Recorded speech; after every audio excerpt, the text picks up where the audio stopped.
um, I'm going to be talking a lot about city projects, parks in cities, and maybe the way they can be interpreted in different ways. We, as a practice, are 35 people, administrators and landscape architects and architects. In fact, we're 50-50. And this has given us the ability to cover a lot of territory. We always work in landscape, but if we want to design a building, we design it within the landscape.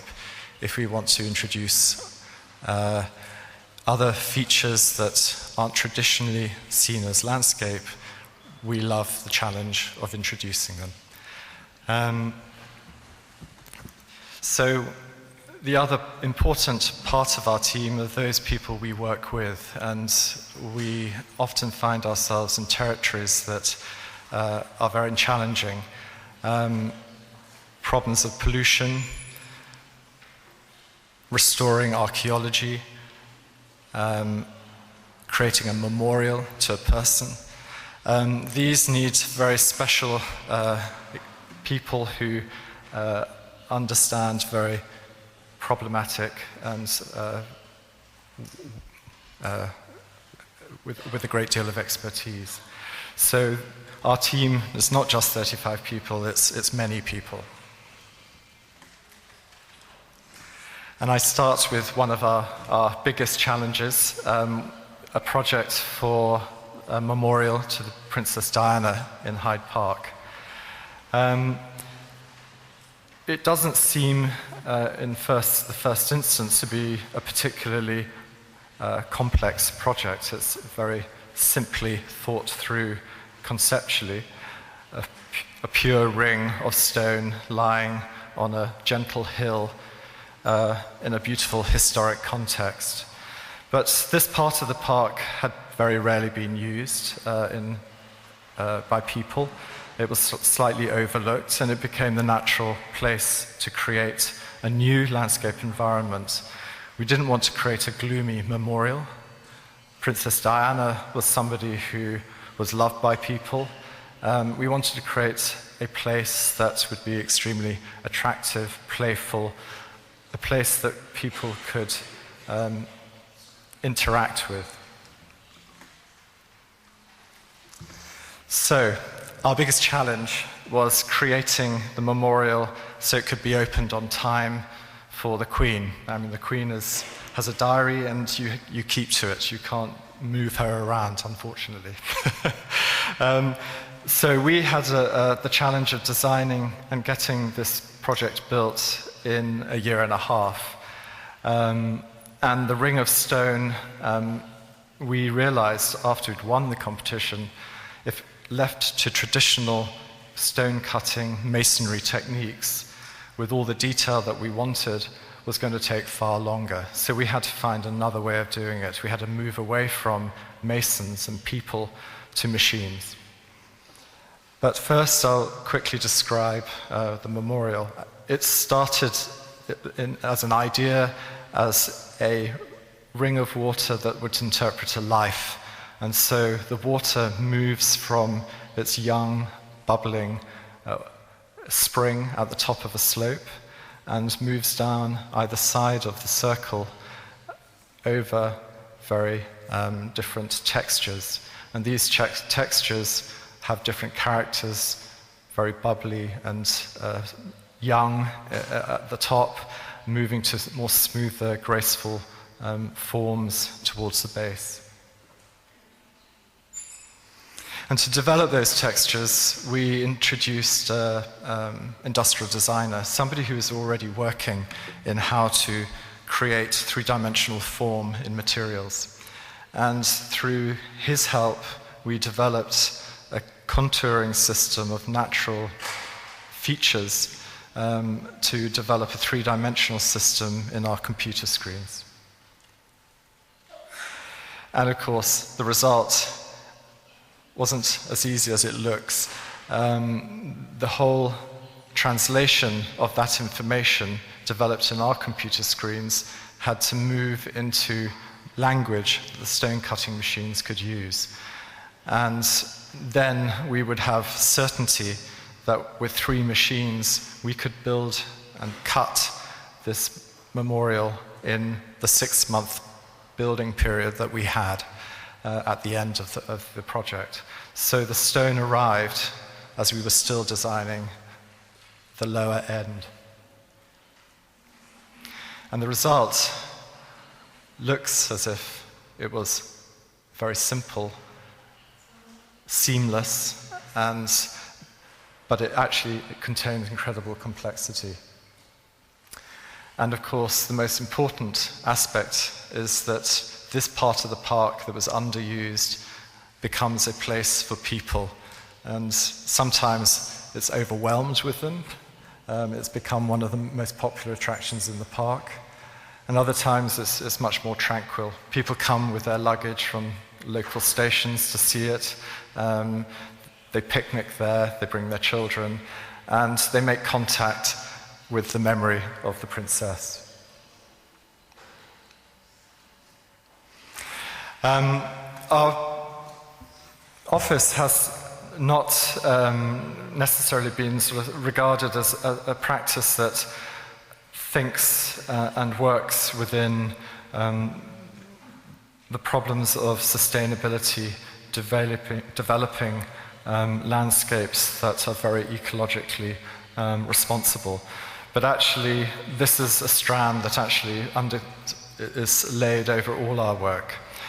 Even in the Diana Memorial, we were using groundwater that could be brought up through the memorial with no chlorination and could be linked and enter the big lake beside it and solve the problems of that lake by introducing oxygenated water and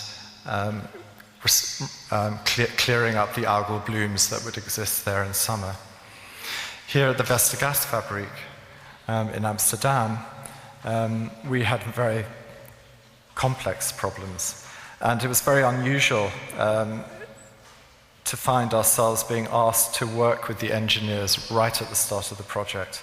Most restoration projects like this, where pollution is the big issue, is usually dealt with by the engineers right from the start. But the Dutch, with their very progressive ideas on this issue, wanted the landscape to develop with an understanding of the pollution problems. So knowing that we weren't allowed to move pollution off the site, that it had to be contained there, we didn't want to pollute any other part of the country, we knew that all issues needed to be resolved through a very good integration between engineering and landscape. And the belief was, if you did it that way, it would cost less money. So, this is the pollution map in very, very simplistic form, showing the tar pits, the area of land polluted, and a very thin strip along the north side of the site, which was uncontaminated.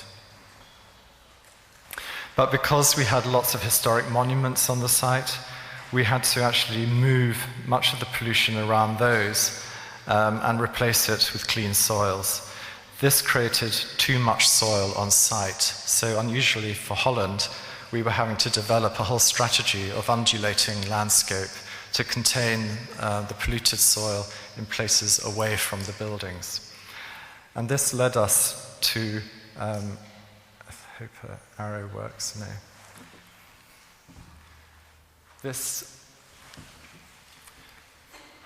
led us to placing a large mound of polluted soil along the back edge of the park, protecting it from the major railway line and the noise and activity that existed to the north.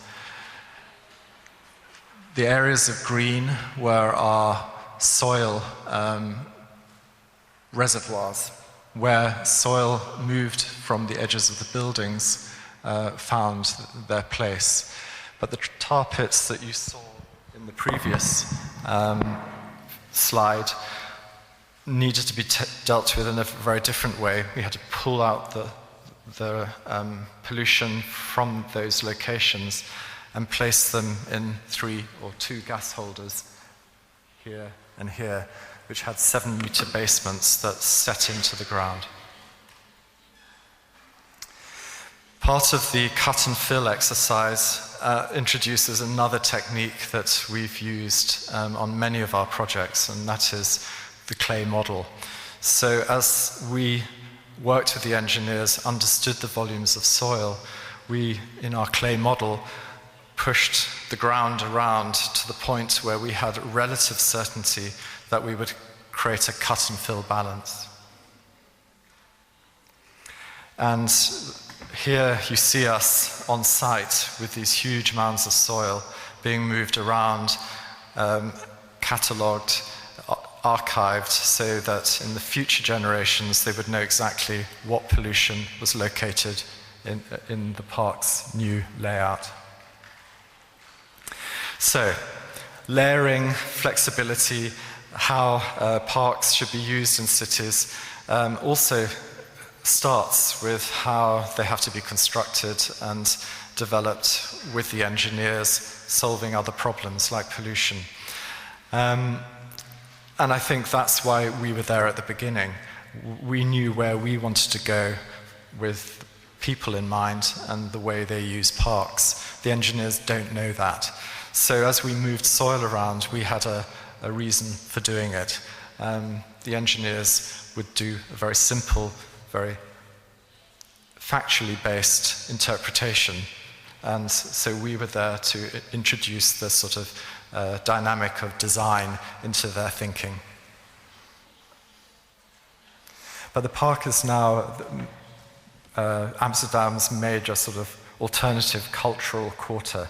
It's been designed to take major festivals, so with its water, canal and ring to the north, it becomes a place where you can close off the main entrances, have ticketed entrance, and have a 3-day music festival, using the big spaces, the big fields, as a place for rock concerts, the buildings as places for smaller venues. They have big art shows here, they have big theatre festivals. This is what true flexibility and layering means in a city park. Parks can't be simply beautiful landscapes, although when they're not being used for those purposes, they should look like them. So here is a view of the events field. The water can be drained from the lake. It has a hard stone base, which can take big trucks, big stages, big fairground equipment can be located on that. 10,000 people can be placed on the green slopes that surround it. The central axis, which connects all the buildings, becomes the route for all the big trucks, but on a normal day is filled with children on cycles, with their parents in prams and paraphernalia of activity of a park. Because money was very short, we had to reuse all the existing industrial materials. Here you can see the Stelcom plates, which are Dutch industrial paving, but we also reused all the brick pavements that existed around the historic buildings. Only the central axis had a new material. Oops. Sorry, that's crept in. I've lost my place.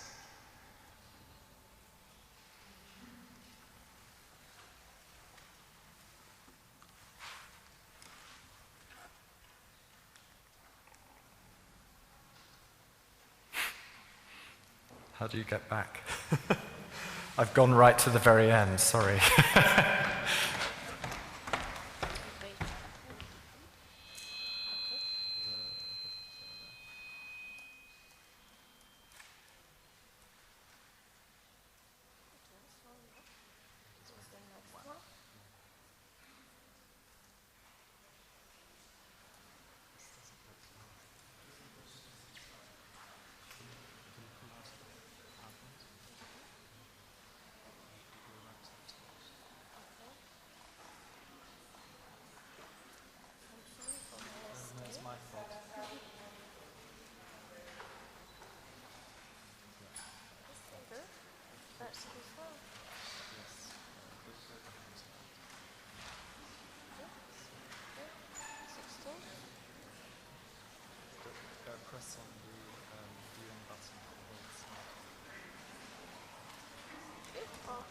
don't mind the start.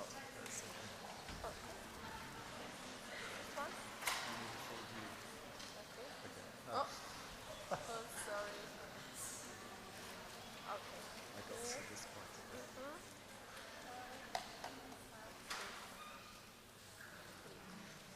Thank you so much.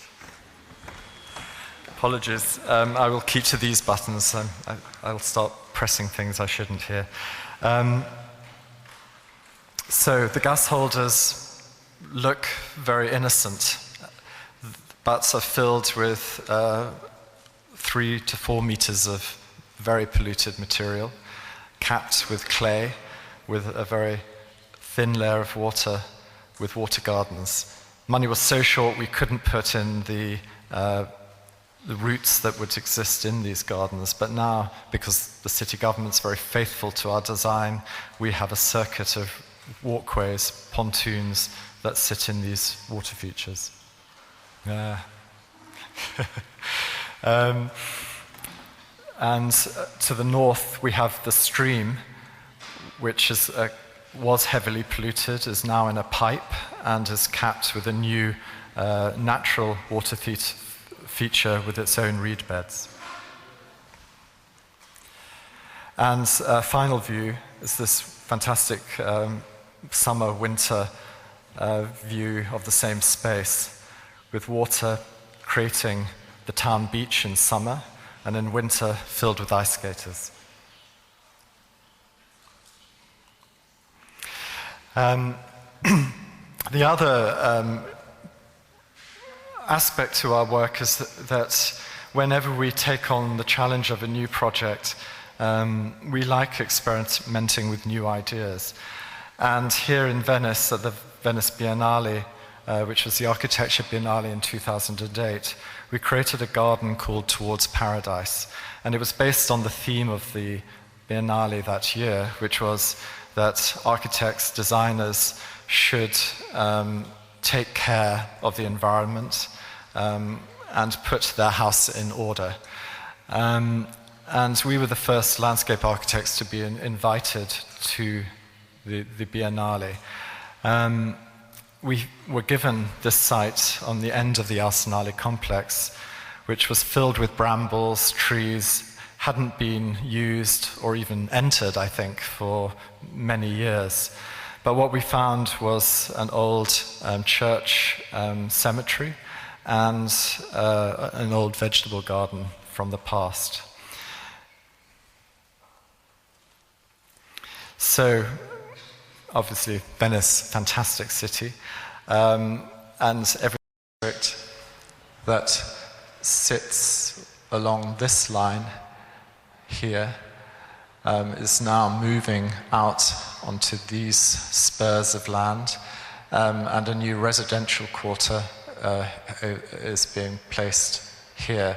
It's all high-rise, and what's significant about Singapore is that they've decided, like many great cities, to build around a park. And in fact, the whole country is developed on the principle of Singapore being the garden city of the Far East. So this permeates all their thinking. But then you go to the parks and they're empty. Our site, this fantastic view, looks towards the current business district. And the thing we soon learnt is that Singaporeans have a very three-dimensional relationship with their city. They're very used to moving and movement between underground shopping plazas, metro stations, moving upwards to their homes and their offices. And this can happen without actually moving outdoors. But when you do get outdoors, you get this amazing vegetation. And this view is not in a park, it's right beside a motorway. So vegetation without the noise of vehicles actually can give you an amazing ambience. It's tropical rainforest. The plants are amazing. They have incredible graphic leaf forms, incredible colors.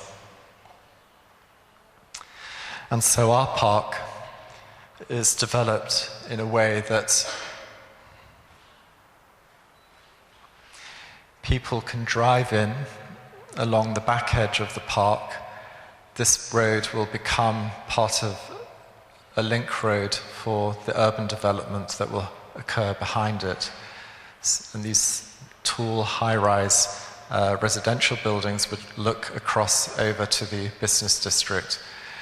But the cars can then park underneath leaf forms in big 1-2-story car parks. People can then move just a few meters through vegetation to a series of water events. The first is a boating event area where children, people can canoe, kayak, sail. The next is a large Las Vegas-style fountain feature with a food court placed underneath the leaf forms where people get views across to the city in the evening. A stream where we call the Romantic Valley, where weddings can occur. A large waterfall falls into a new pool where the city can come to bathe, because this large space is becoming a freshwater reservoir with a barricade that separates it from the sea.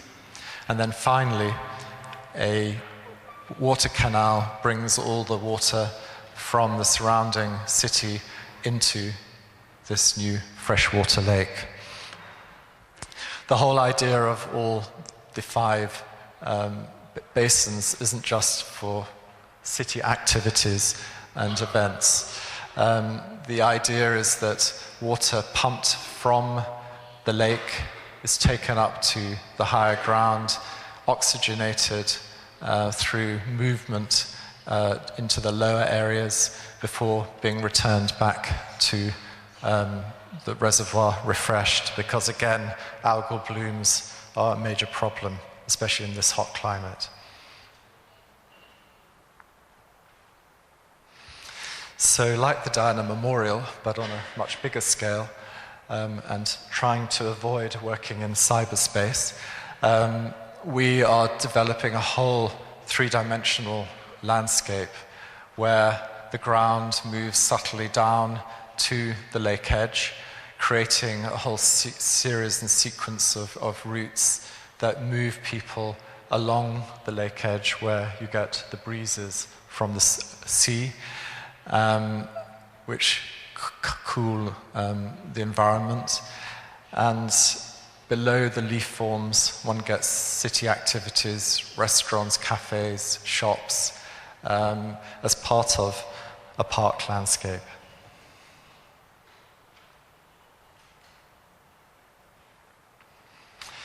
And the sections show that actually it isn't as dramatic as the models suggest. With vegetation, it becomes a very tranquil scene.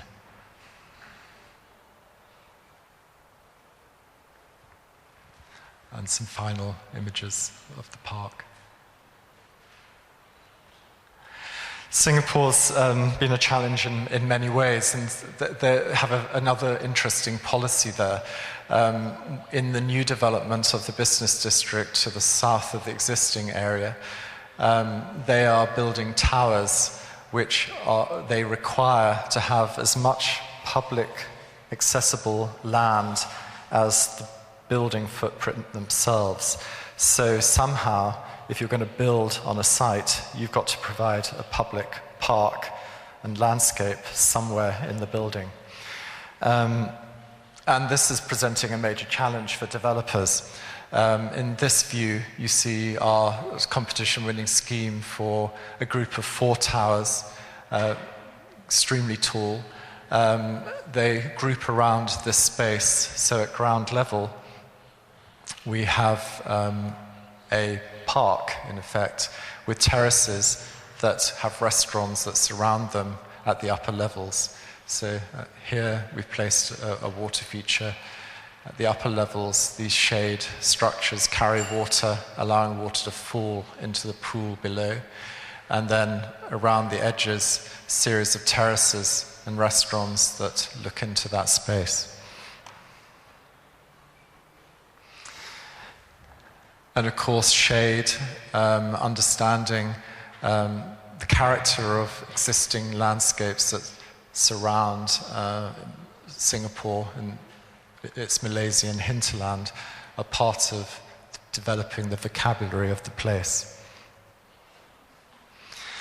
But still, even with that big central park, they didn't have enough park space.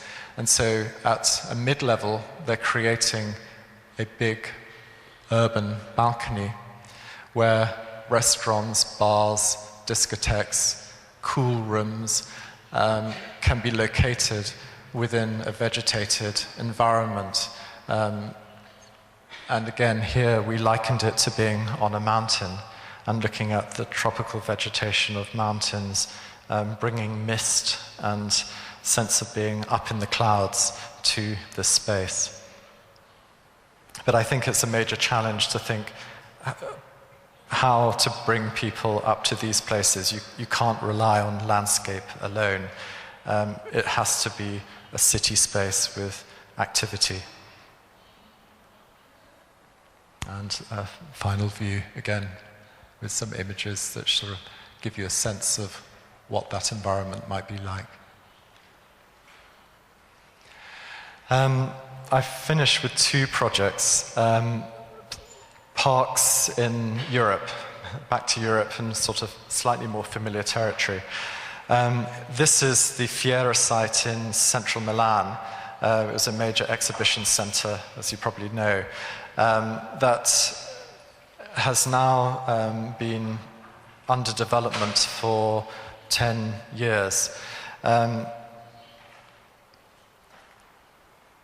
architectural proposition for the site was to create a metro bang in the center of this development area, and then to place 3 of Italy's tallest towers.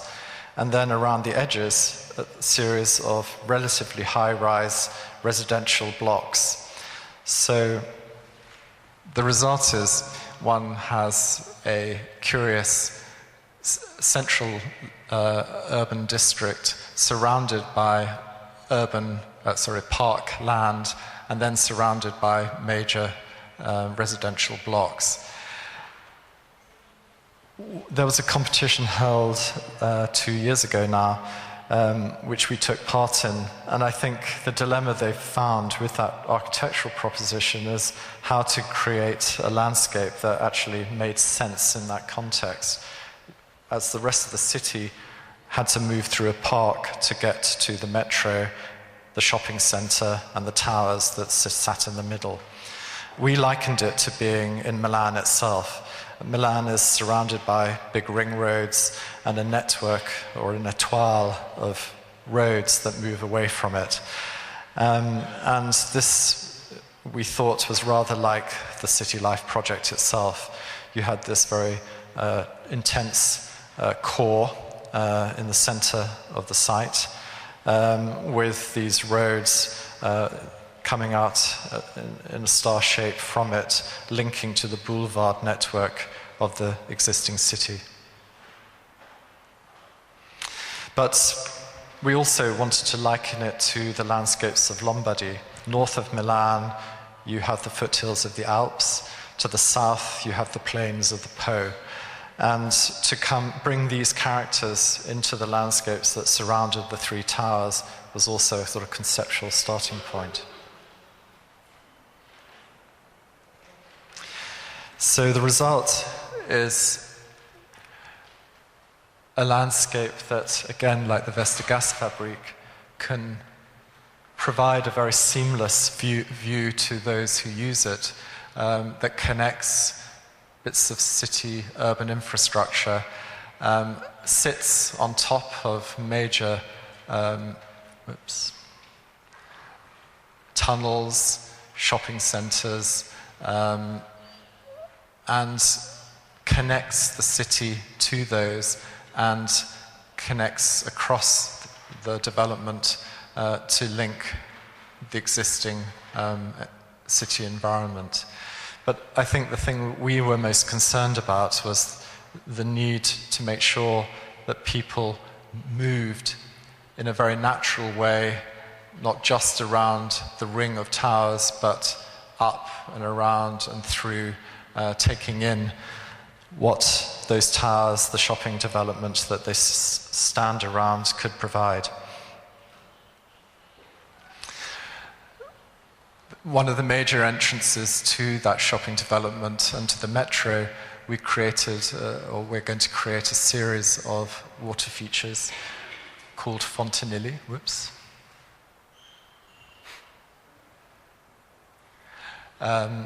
that actually erupt in the natural landscape south of Milan with small bubbling pools.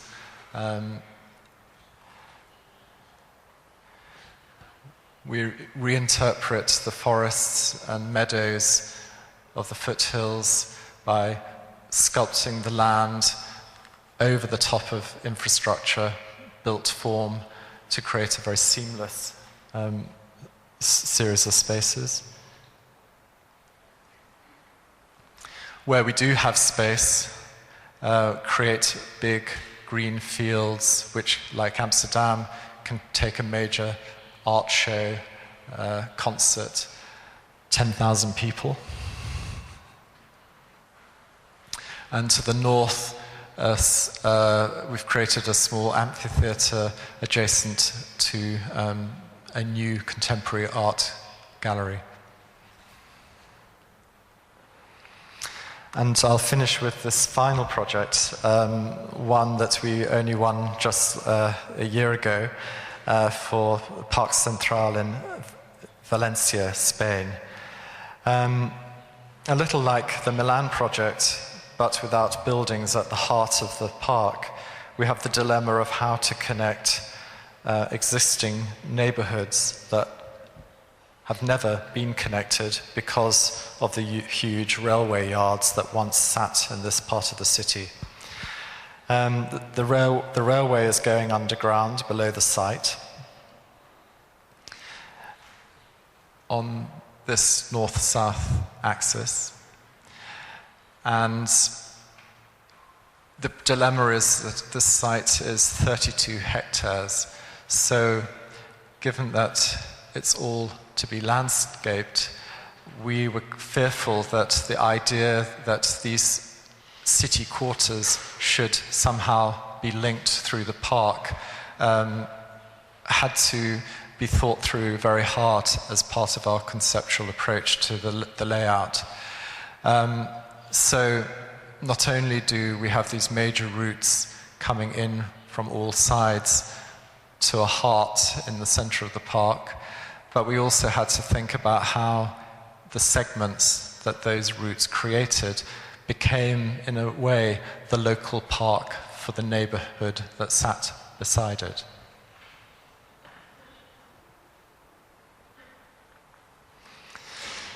The result is a very sculptural approach of large mounds, bowl-shaped forms that segment the park into different districts with their different characters. So this is the big events field, the lake with its reed beds, a children's garden, an art center, an agricultural garden, a sports area, and a botanic garden.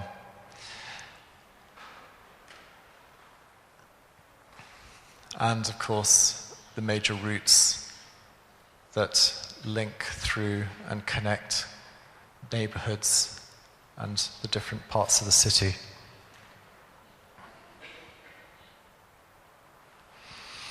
So all those spaces, like the Amsterdam project, have their landscape event.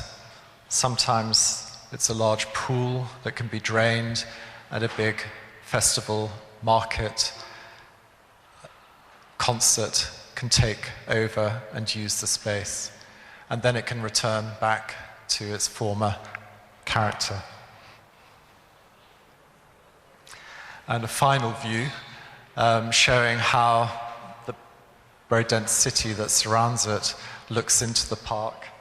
And hopefully, as we develop it, each of those neighborhoods take control and see their part of the park as their special place.